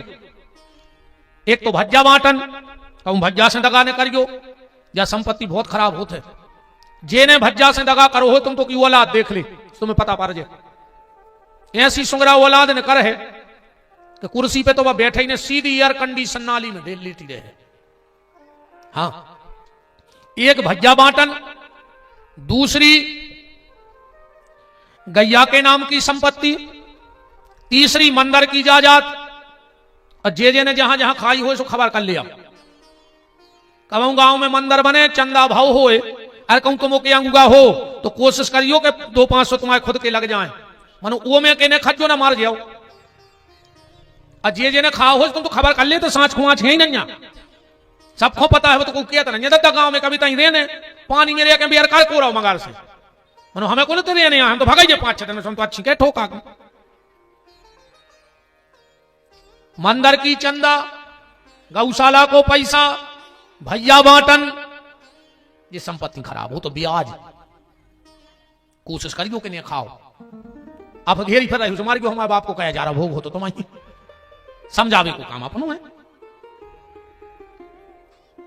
एक टाइम भोजन करो नहीं चले तो 2 टाइम करो, दिन भर खाओ कोई दिक्कत नहीं है। जब शरीर है जब तो भजन हो, जब वहां जाए सोरा जगाए। बहुत विचित्र सोच है दुनिया की। तुम्हारे कारण कहूं कोनो रोटी नहीं खा पा रहे हो तो आदमी के तुम्हें पाप लग, अब तुम नहीं खा रहे हो पुण्य कर रहे हो, उपास है तो आदमी जानी क्या पाओगे हमारे कारण हमने स्वजनों नहीं खान दाई तो इनको भी उपास को फल मिल जाए। तुम कह रहे तुम्हें पाप लगो, तुम नहीं खा रहे तुम्हें पुण्य मिल। बताओ हमारे कारण अगर 10 आदमी नहीं खा पाए, आदमी के दौड़ के मारे गाँव रोटी नहीं खा पा रहे पाप में मार जाए, खुद नहीं खा रहे सो पुण्य खाओ, तू भी पुण्य हमारे में जोड़ दे, फिर हमने स्वाद में तो पास रख दो। अन्न का परहेज मत करो, बस जो तुम्हारे लायक ठाकुर जी ने बनाया है वो पाओ। सीधी सीधी बात जाहे खावे के लाने एक ही लिस्ट तैयार कर ले तो तुम्हें का खाने, जे पे तुलसी को पत्ता डर के ठाकुर को भोग लग जाए वो तुम्हारे खावे के लायक है, बस सीधी बात। और जे पे तुलसी को पत्ता नहीं गिरे और भगवान को भोगने लगे वो अपने खावे के लायक भगवान ने नहीं बनाओ। बताओ तुलसी को पत्ता कहां गिरा, कौन ने मुर्गा काट के डालो तुलसी को पत्ता डाल दीजिए।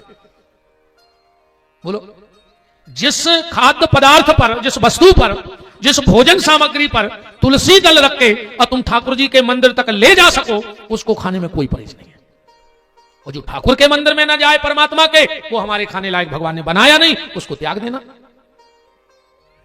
भोजन खूब करो पर एक उद्देश्य बनाइयो कि जितनो भोजन करो उस तन्नक ज्यादा भगवान को भजन करते रहियो। भोजन कमाऊ नुकसान नहीं करे, अकेले खाता ही न रख जो, अकेले खाता ही न रख जो।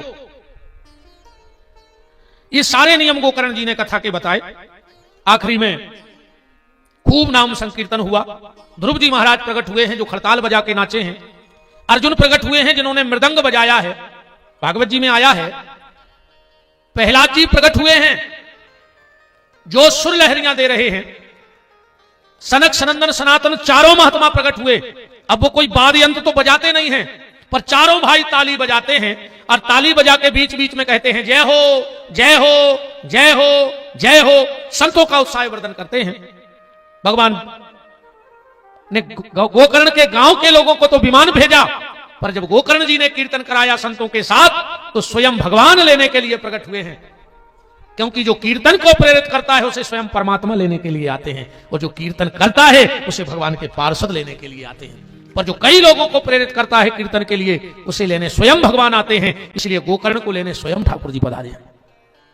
सूत जी महाराज कह रहे हैं, शौनक ऋषियों, यह श्रीमद् भागवत का महत्व था। शौनक ऋषियों ने कहा, आप ये बताओ परीक्षित को श्राप क्यों लगा, क्या कारण था? श्री सूत जी महाराज कहते हैं, ध्यान से सुनो। महाभारत का बिल्कुल अंतिम दिन था। भीम के द्वारा दुर्योधन की जंघा तोड़ी गई, पांडवों की विजय हो गई। अच्छा, इसको एक बात से समझो तो अच्छा लगेगा। विजय किसकी होती है? दो पक्षों में चुनाव हो तो विजय किसकी होगी? दो पक्ष ने चुनाव लड़ा, एक पार्टी से टिकट मिला दुर्योधन को और एक पार्टी से टिकट मिला युधिष्ठिर को। अब जब दो पार्टी आमने सामने लड़ेंगी तो विजय किसकी होगी? जिसके पास संख्या बल ज्यादा होगा वो जीत जाएगा कि नहीं जीत जाएगा? आप लोग बताओ। जिसके पास संख्या ज्यादा होगी वो जीत जाएगा कि नहीं जीतेगा? जीत जाएगा।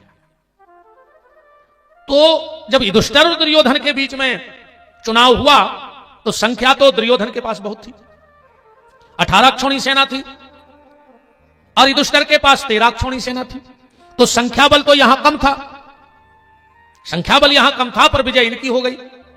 बात को ऐसे समझना कि जीत उसकी नहीं होती जिसके पक्ष में संख्या ज्यादा होती है, जीत उसकी होती है जिसके बगल में शंख वाला खड़ा हो जाता है। बांके बिहारी खड़े हो गए थे इसलिए। और शंख वाला कब खड़ा होगा? चुनाव के परिणाम गिनती के बाद सामने आ जाते हैं। संख्या के परिणाम गिनती के बाद आ जाते हैं, पर शंख वाले के परिणाम विनती के बाद आते हैं। जितनी अधिक विनती भगवान के चरणों में करोगे उतने जल्दी शंख वाला तुम्हारे पक्ष में खड़ा हो जाएगा। भगवान ने विजय का शंख बजा दिया, दुर्योधन पड़ा है। उसी समय द्रोणाचार्य का बेटा अश्वत्थामा आ गया। दुर्योधन, तुझे मरने की तकलीफ हो रही है? दुर्योधन बोलो, नहीं नहीं, हमें मरने की कोई तकलीफ नहीं है, मरने तो है। बोले फिर उदास क्यों हो? दुर्योधन बोलो, हमें जा टेंशन बन गई है कि हम 100 भाई थे, 99 मर गए, हम मरबे बारी है। और पांडव 5 थे, वे 5 ही जिंदा है। उनमें से अगर एक भी मर जाता तो हम सुख से मर जाते। जो आज दुष्ट, जिंदगी भर दुष्टता करी और मरत मरत भी वो विचार दुष्टता के लिए आ रहा। कोनो को स्वभाव रहता भी तो पी रहे हैं जिंदगी भर। कछु कछु को भारी अच्छा लगा था, गांव भर सुखी न रेवे, मोहल्ला सुखी न रेवे, परिवार सुखी न रेवे, अड़ा के पड़ा भी दो है जिंदगी भर। कछु ना कछु पे पेंच मर उड़ते। एक गांव में एक आदमी हतोरे इतना दुष्ट, तो वो तो को अच्छो देखो ही नहीं चाहत, तो पूरे गांव के कपाते रे ने को भी आभाव ने आगे पीछे को नहीं। वो तो दिन भर सवेरे उठे और डिंडू बे नो कछु ने कछु के निकल दो देवे। एक बार एक के आ रहे तेरे देख भी बारे,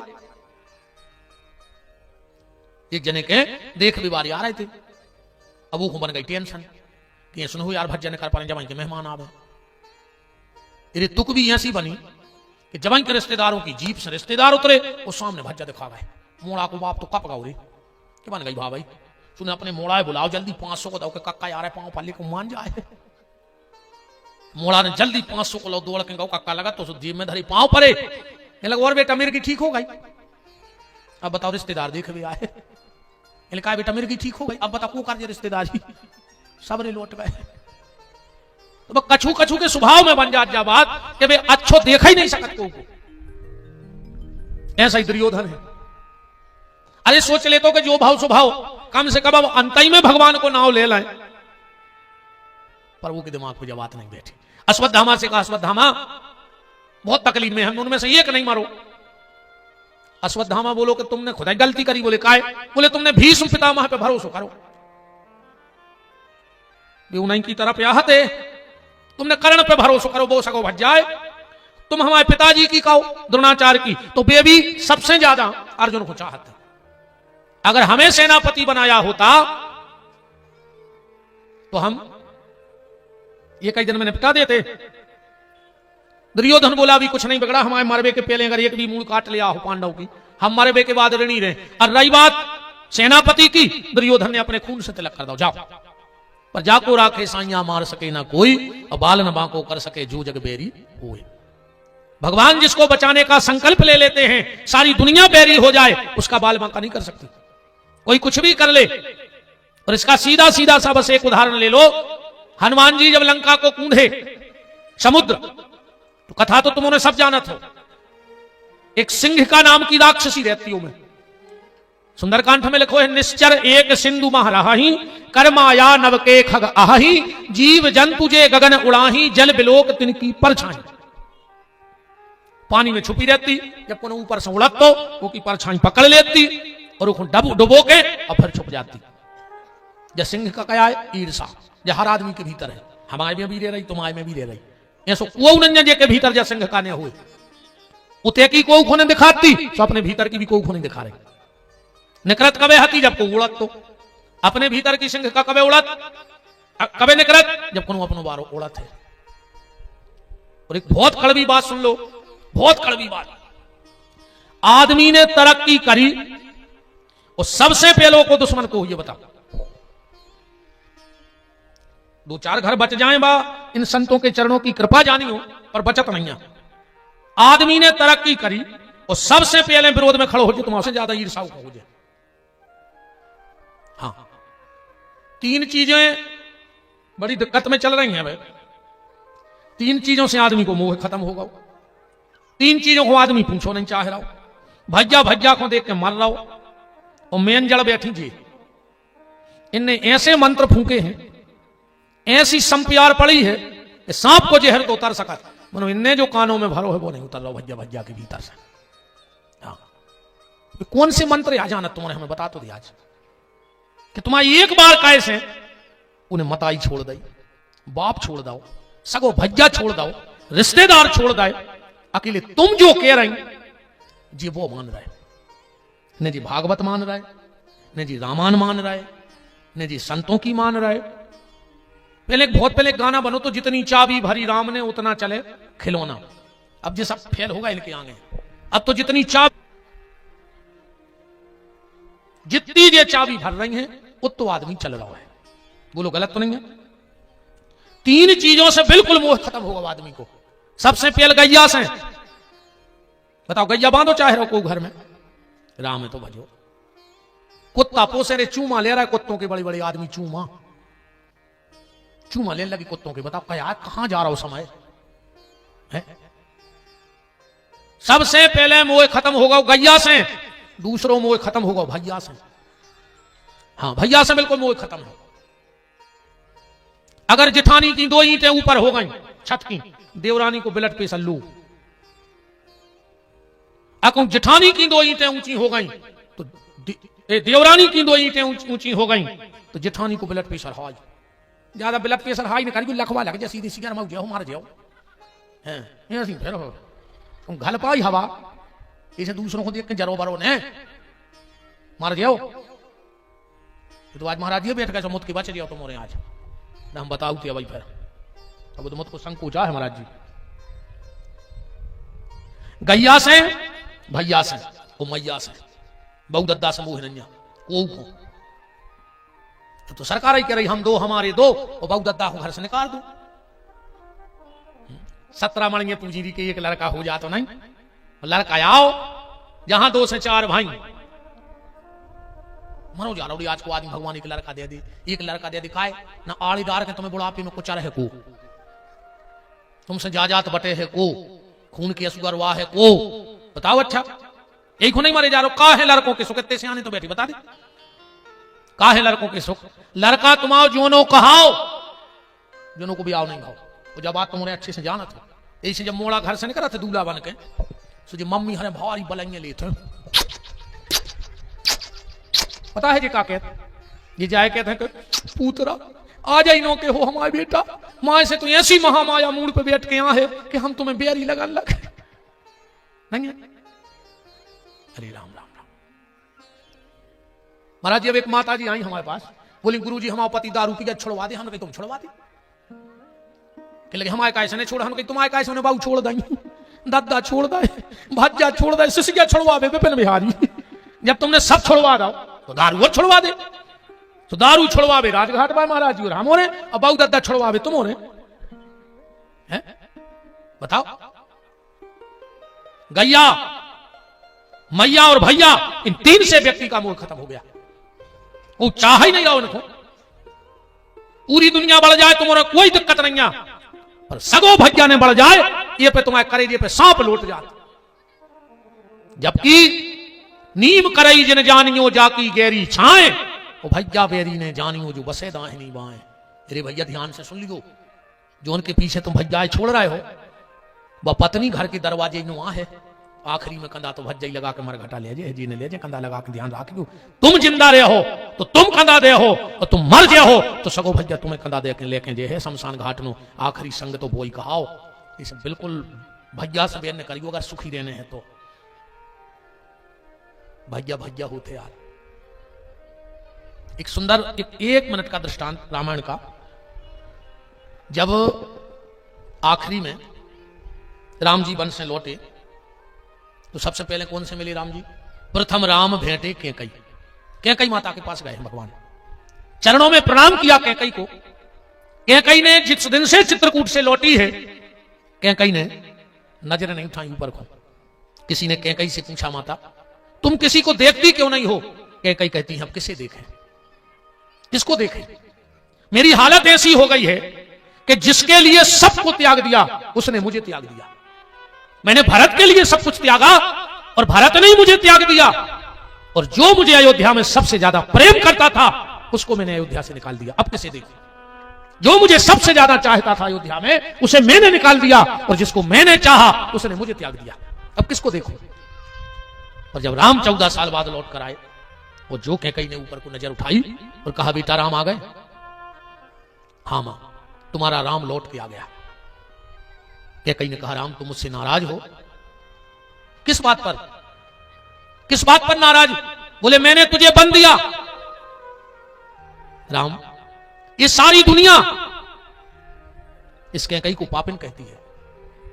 राम ने कहा, मां कौन कहता है कि तू पापिन है? बोले राम, पूरी दुनिया चिल्ला चिल्ला के कह रही है कि कैकई पापिन है। राम ने कहा, मां जो तुम्हें पापिन कहेगा वो दुनिया में मेरा सबसे बड़ा शत्रु होगा। तू तो दुनिया की सबसे बड़ी पुण्यात्मा मां है। कैकई ने कहा, राम तुम्हारे पास इसका कोई प्रमाण है? तुम्हारे पास इसका कोई प्रमाण है कि मैं पापिन नहीं हूं? और राम का जवाब सुनना। राम ने कहा, मां मेरे पास ऐसा प्रमाण है कि मैं दुनिया के हर व्यक्ति का मुंह बंद कर सकता हूं कि मेरी मां कैकई पापिन नहीं है। कैकई ने कहा, बताओ बेटा राम, तो फिर क्या प्रमाण है तुम्हारे पास? राम कहते हैं, मां सुनो, जिस मां ने भारत जैसे संत को जन्म दिया हो वो ही नहीं सकती है, क्योंकि भारत जैसे संत को जन्म देना हर मां के बस की बात नहीं है।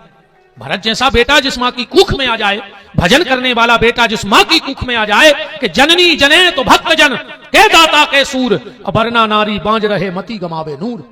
अरे जन्म तो जानवर भी बच्चों को दे देते हैं। जानवर तो कुकरी सुकरी भी देती है, सुंगरिया भी बच्चा जन्म दे, और कुतिया भी बच्चा जन्म दे। और अपन तो एक दो बच्चा जन्म पा रहे हैं, तो 10-10 12-12 एक बार में जन्म दे, तो फिर का अपनों तो उनसे भी गए गुजरे हो गए। जन्म देना जानवरों का भी काम है, पर अगर मनुष्य हो तो अपने बच्चों को जन्म नहीं, उनको जीवन देना। और जीवन क्या है? बोले उनको सही मार्ग पकड़ा देना, यही जीवन है। जानवरों को जन्म मिला है पर सही मार्ग नहीं मिला है।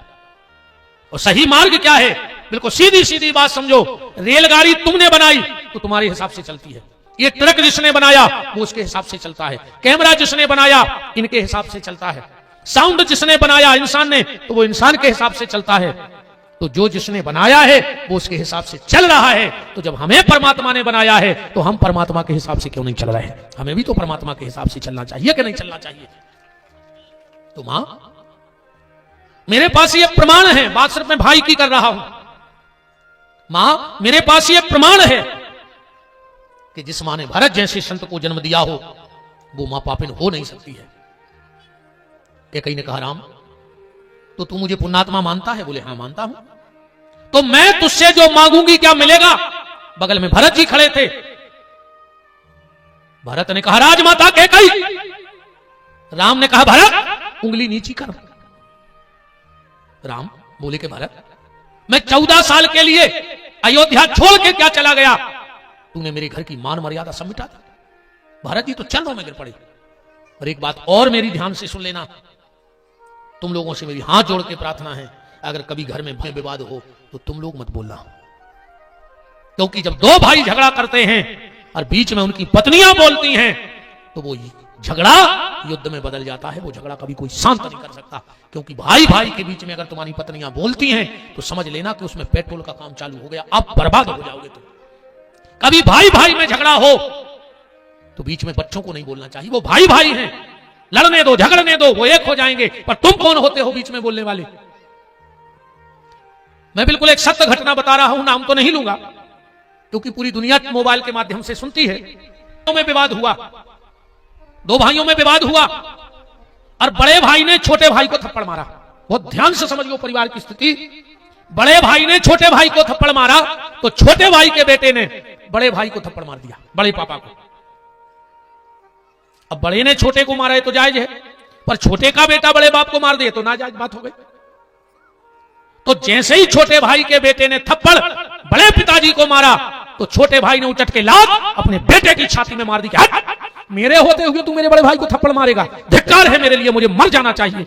हम भाई भाई लड़ रहे थे, तूने क्यों मारा? और बड़े भाई ने दौड़कर छोटे भाई को गले से लगा लिया। जीवन की बुराई खत्म हो गई प्यारे। बच्चे बाल बच्चों कर दे शांत। जजमान के घर के हुए सो बुरा लग जाए, सो हमें डर नहीं है को। रिश्तेदारों के हुए सो हमें डर नहीं है।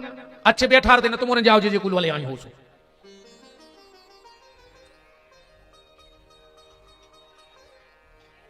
बैठा रहो इनको ना, हम चले फिर।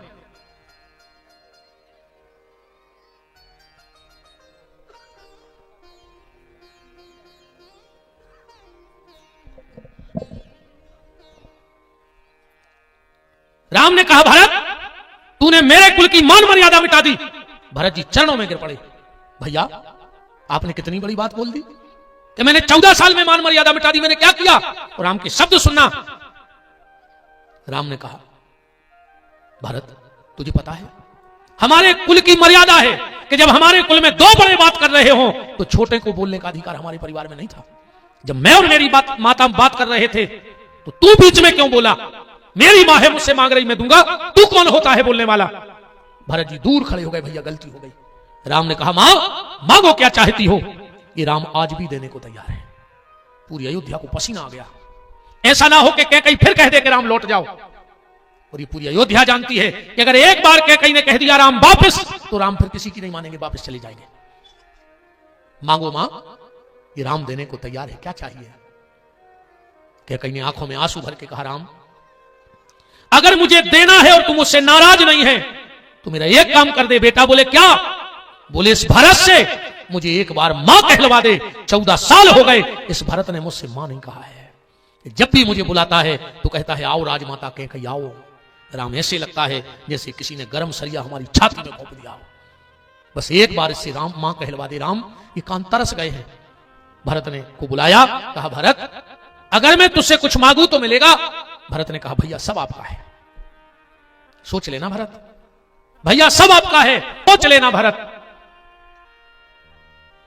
तो भरत ने कहा सुन लो प्रभु, आप जो कहोगे मुझे सब मंजूर है, पर अगर आप मुझसे कहोगे कि इस कैकई को मां कह दो तो मैं मां नहीं कहूंगा।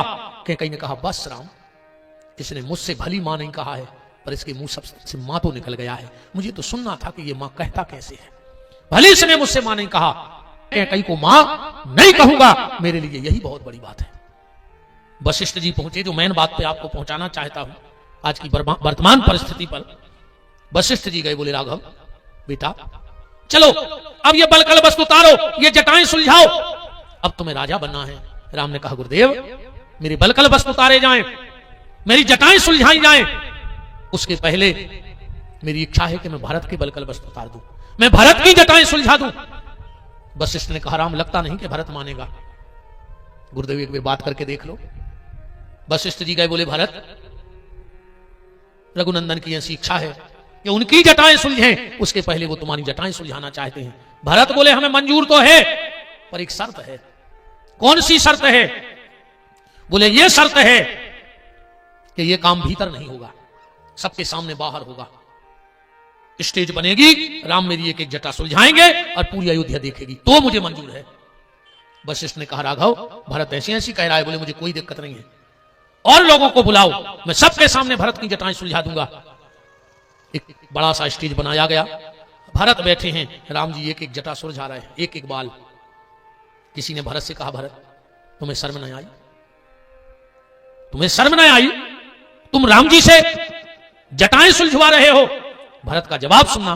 भरत ने कहा, जटाएं माने जटिलताएं, जटाओं का मतलब है जीवन की जटिलताएं। व्यक्ति जीवन की जटिलता अपने सिर पे रख तो सकता है, पर सुलझाने का काम तो परमात्मा का ही है। वो ईश्वर ही जीवन की जटिलताओं को सुलझाता है, व्यक्ति जीवन की समस्या नहीं सुलझा सकता। और भरत ने कहा, मेरा मेन उद्देश्य था, मैंने पूरी दुनिया को इसलिए बुला के एक दृश्य दिखाया कि मैं दुनिया को समझाना चाहता हूं। इनको केस कहा जाता है, बालों को केस। भरत ने कहा, मैं ये दुनिया को दिखाना चाहता हूं कि सच्चा भाई वो नहीं है जो भाई को केस में उलझा देवे, सच्चा भाई तो वो है जो भाई के केस सुलझा देवे। आज भाई भाई को केस में उलझा रहा है। आप कचहरी चले जाओ, अगर 10 मुकदमे और 100 मुकदमे चल रहे तो मैं 95 भैया भैया के चल रहे। तुम भाई हो के कसाई? भाई होते तो भाई को कभी केस में ना उलझाते। तुम भाई नहीं, तुम कसाई हो, इसलिए तुमने अपने भाई को केस में उलझा दिया है। रात में भरत चरित्र पढ़ रहा है, दिन भर भजन कर रहे, माला लाए, तीर्थ जा रहे, दान कर रहे, और सगे भैया से केस लड़ रहा है 2 फुट जमीन के लाने। चुल्लू भर पानी में डूब के मर जा, या फिर रामायण उठा के बरभान में सराया। अगर तुम्हारे घर में रामायण रखी हो तो तुम अपने भाई से अगर कचहरी में केस लड़ रहे हो तो सबसे पहले रामायण सराया जो। तुम्हें रामायण रखने का कोई अधिकार नहीं है, तुम्हें राम और भरत की कथा सुनने का कोई अधिकार नहीं है। अगर तुम्हारे आचरण में वो चीज नहीं है तो खाली उच्चारण से कुछ होने वाला नहीं है। रामायण को मानो चाहे बिल्कुल ना मानो, पर रामायण की मानो। वो ताला काय से खुलता है? चाबी से। वो चाबी को अंग्रेजी में क्या कहते हैं? की। ताला को से नहीं खुलता, की से खुलता है। ऐसे ही रामायण को मानोगे कुछ नहीं होगा, पर रामायण की मानोगे तो किस्मत के ताले खुल जाएंगे, क्योंकि की माने चाबी होती है। निवेदन बस यही है, गैया मैया और भैया इनसे प्रेम करो, वरना जीवन का कोई मतलब नहीं है। अश्वत्थामा गया, बात चल रही थी, जाको राखे साइया मार सके ना को, बाल न बाको कर सके जो जग बेरी हो। सोते हुए 5 बच्चों को मार के अश्वत्थामा ले आया। गीता के पहले अध्याय में लिखा है, सौभद्रा द्रौपदाश्चैव सर्व एव महारथा। एक से एक महारथी थे, 5 एक से एक महारथी थे। द्रौपदी को पता लगा, बहुत रोई, बहुत रोई। भगवान पहुंचे, बोले सखे बच्चों के मरने का दुख हो रहा है? द्रौपदी बोली, नहीं भैया, मुझे बच्चों के मरने का कोई दुख नहीं है, क्योंकि तुम्हारे साथ रहते रहते इतना तो मुझे ज्ञान हो गया है कि आया है सो जाएगा राजा रंक फकीर, जो आया है वो जाएगा। भगवान बोले, जब इतना ज्ञान है तो फिर क्यों रो रही हो? बोले, पर जाने में भी तो अंतर है, को सिंहासन चढ़ गए और को बंधे जंजीर। भैया, जिसने मेरे बच्चों को मारा, अगर वो जागते में मार देता तो मेरा एक काम बन जाता। बोले, क्या? बोले, वो आखिरी में तुम्हारा नाम ले लेते। सोते में मार दिया, मेरे बच्चे आखिरी में तुम्हारा नाम नहीं ले पाए, क्या पता क्या गति होगी। भगवान बोले, बहन चिंता न कर, मैं तेरे बेटों को साज मुक्ति प्रदान करता हूं। अर्जुन गए, अश्वत्थामा को बांध करके लाए हैं, पर द्रौपदी ने बड़ा हृदय, विशाल हृदय बनाते हुए 5-5 बच्चों की हत्या माफ कर दी और खाली मणि निकाल के उसे भगवा दिया। पर दुष्ट व्यक्ति सर्प की तरह होता है, उसके साथ कितना भी अच्छा किया जाए, कितना भी अच्छा किया जाए, पर जब उसका वक्त आएगा तो वो तुम्हें छोड़ने वाला नहीं है। दुष्ट व्यक्ति सांप की तरह होता है, कितना भी दूध पिलाओ सांप को, कितना भी दूध पिलाओ, पर सांप जब उगलेगा तो जहर ही उगलेगा। कुंटलों कुंटलों दूध पीने के बाद भी सांप अमृत नहीं बना पाएगा। जे को जोन स्वभाव जाय ने जी से, नीम न मीठी हुए खाओ गुड़ गई से। दुष्ट व्यक्ति दांतों की तरह होता है,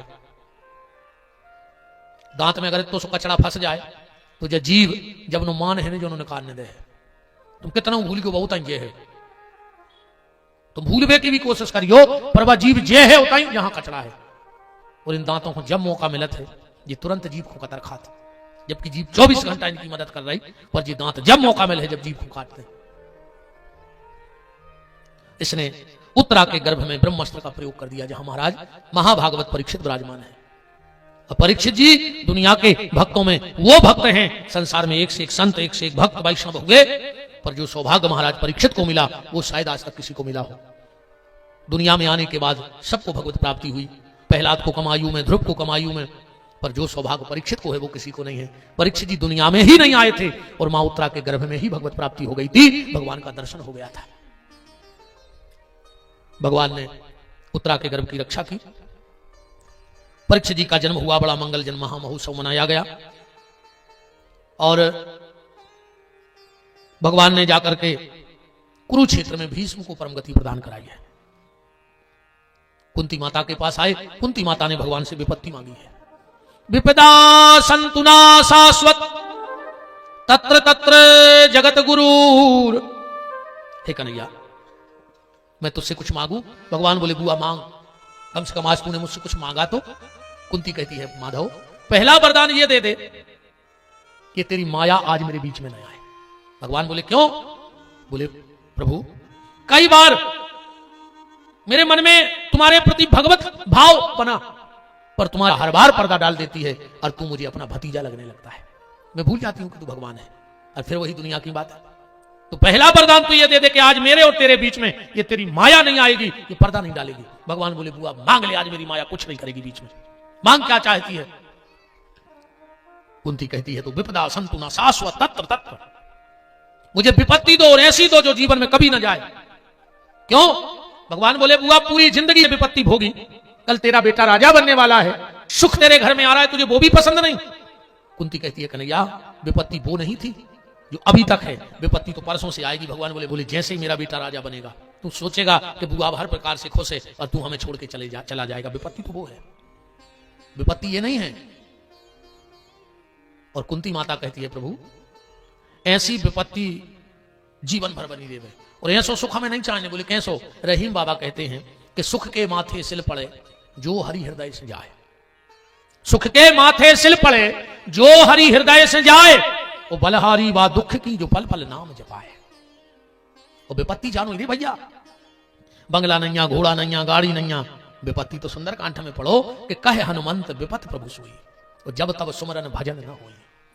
यह मनुष्य का चोला पहनकर भी अगर भगवत भजन नहीं हो रहा है तो समझना कि यह विपत्ति है, तो यह विपत्ति है।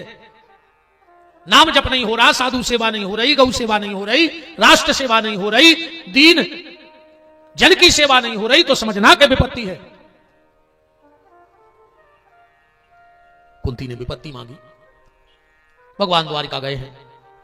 भगवान के 16,108 विवाह हुए और भगवान की जो जामवंती नाम की पत्नी है उनके पुत्र का नाम है सांब। एक दिन पेट में मूसल बांध करके दुर्वासा ऋषि के आश्रम गए और कहा कि बताओ बेटा होगा कि बिटिया? दुर्वासा ऋषि ने ध्यान किया, ओ भगवान के बेटे हो तो संतों का मजाक उड़ाओगे?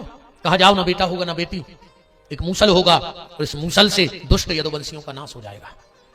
मूसल को घिसा गया, यदुवंशी आपस में लड़े। जो भगवत भगत थे, भगवान कृष्ण के बताए मार्ग पर चलने वाले थे, अच्छे यदुवंशी द्वारिका में ही रहे। एक दिन भगवान ने अर्जुन को बुलाया और कहा अर्जुन जाओ, अब इनको ले जाओ, हमारे परम धाम जाने का समय आ गया है। एक बात और देखना, भगवान कृष्ण के जीवन में इतनी विपत्ति आई, इतनी विपत्ति आई, हम थोड़ी बहुत विपत्ति में भी घबरा जाते। भगवान कृष्ण का पूरा जीवन संघर्षमय, पूरा जीवन। अच्छा एक बात बताओ, किसी गरीब घर में बच्चा हो, किसी गरीब के यहां बेटा बेटी हो, बड़े आदमी के हो तो डीजे बजाते, पैसा हो तो राजू दाऊ धनीराम दाऊ को कार्यक्रम हो जात, दस्तोन हो जात, बुलगुआ हो जात। चलो और वो गरीब होए तो वो सुंदरकांड करवा लेते, बाजी नहीं बजवा पाए उन्हें ढोलकी बजवा दी। और गरीब होए वो ढोलकी तारे ने होए तो टाठी तो बजाई देते बाल बच्चे पे, जन्म पे नहीं बजा लेते। और गरीब होए जेके थाली भी ना होए वो जन्म पे ताली तो बजाई लेते, कि नहीं बजा ली? ताली तो सबके हैं। डीजे ना बज पाए, ढोल ना बज पाए, थाली ना बज पाए तो ताली तो बज जाती है। पर मेरे परमात्मा का जीवन देखो कि जिस दिन जन्म हुआ ना तो वहां कोई ताली बजाने वाला था ना थाली बजाने वाला था। बोलो भगवान कृष्ण के जन्म में थाली, अगर वसुदेव देव की थाली बजा देते तो कंस नहीं जाग जाता। यहां से कृष्ण का संघर्ष चालू होता है, परमात्मा का संघर्ष चालू होता है। और भगवान हमें ये बता रहे हैं कि मनुष्य जीवन है तो संघर्ष तो करना ही पड़ेगा। जब जन्म हुआ कोई ताली बजाने वाला नहीं था, और जब भगवान परम धाम गए तो बगल में कोई रोने वाला नहीं था। क्यों महाराज, एक भी सदस्य नहीं था परिवार का जब भगवान परम धाम पधारे, जिसके 16,108 पत्नियां हो, सबके 10-10 बेटे हो, पर जन्म हुआ तो ताली बजाने वाला नहीं है, और जब शरीर को भागवत में समाहित किया तब कोई रोने वाला नहीं है। भगवान कहते हैं कि मनुष्य जीवन मिला है तो मृत्यु, जन्म की पहली सांस से मृत्यु की आखिरी सांस तक तुम्हें संघर्ष करना पड़ेगा, लड़ना पड़ेगा, और जो जन्म से मृत्यु तक लड़ेगा वही श्री कृष्ण बन के मंदिरों में पूजा जाएगा। यही संघर्ष कृष्ण। भगवान परम धाम चले गए, रास्ते में कोल भीलों ने अर्जुन को रोक लिया। समय समय की बात है, समय हो तो बलवान, और एक दिन लूटी गोपियां सुबह अर्जुन बे बान। अर्जुन घर आए, ये दुष्टन ने देखा, अर्जुन तेरे चेहरे पे जो छतरी जैसी चमक थी वो कहां चली गई? क्या किसी संत ब्राह्मण का अपराध कर दिया? अर्जुन ने नीचे को गर्दन कर दी। अर्जुन, क्या किसी को दान देकर वो दान दे नहीं पाया इसलिए तूने गर्दन नीची कर ली? अर्जुन ने फिर भी कुछ नहीं कहा। अर्जुन, क्या किसी गौवध को खोते देख लिया? अर्जुन ने फिर भी कुछ नहीं कहा। अर्जुन, तूने किसी अगम्या से गमन तो नहीं कर लिया? अर्जुन ने फिर भी कुछ नहीं कहा। और जैसे ही दुष्टन ने कहा, अर्जुन कहीं तुम्हारे परम धन श्री कृष्ण ने तुम्हारा त्याग तो नहीं कर दिया? और जो इतना कहा, वंचित तो हम महाराजन। अर्जुन चरणों में गिर पड़े, बोले भैया प्रभु ने धरती छोड़ दी। कुंती खड़ी थी, जो इतने शब्द कानों में गए कि भगवान ने धरती छोड़ दी। धन्य है माता कुंती, एक क्षण नहीं लगा और कुंती ने शरीर ही छोड़ दिया। 1 मिनट का ब्रह परमात्मा का न सह पाई। युधिष्ठिर ने कहा, अर्जुन जब हमारे परम धन श्री कृष्ण ही यहां नहीं रहे तो हम लोग रह के क्या करेंगे? 14 साल की अवस्था में राजा परीक्षित का इरावती नाम की कन्या से विवाह करवाया और परीक्षित को बुलाया, और जो अंतिम उपदेश युधिष्ठिर ने परीक्षित को दिया है वो ध्यान से सुनना। युधिष्ठिर ने कहा, बेटा परीक्षित, हम पांडवों के जीवन में बहुत विपत्ति आई, बहुत विपत्तियां देखी हम लोगों ने अपने जीवन में। लाक्षागृह में जलाया गया, तुम्हारी मजले दादा भीम को जहर दे के मारना चाहा, तुम्हारी दादी के लिए भरी सभा में नग्न करना चाहा। विपत्तियां तो बहुत आई, पर बेटा हमने कभी कृष्ण को नहीं छोड़ा।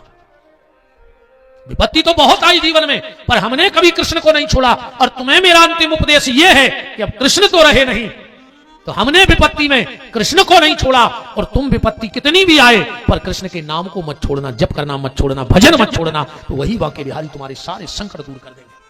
और अंतिम उपदेश यही दिया कि भजन करते रहना।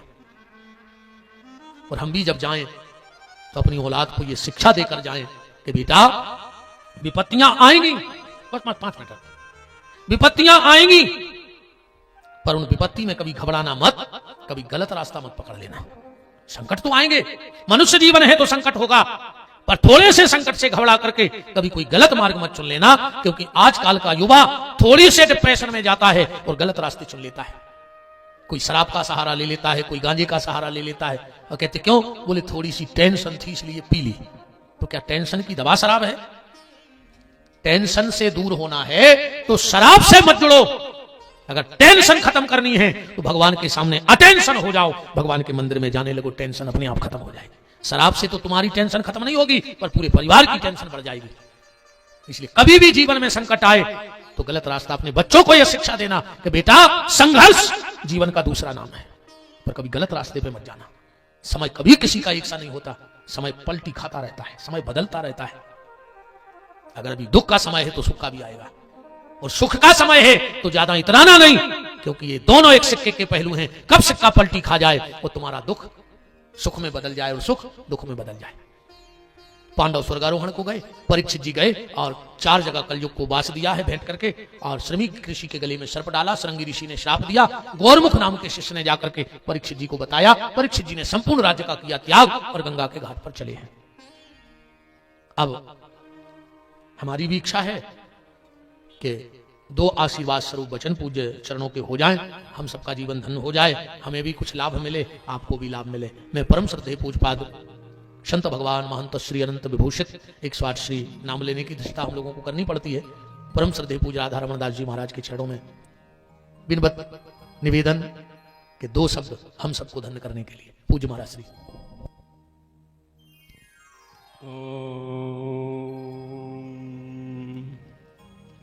अज्ञानतिमिरान्धस्य ज्ञानाञ्जनशलाकया चक्षुरोन्मीलितं येन तस्मै श्रीगुरवे नमः।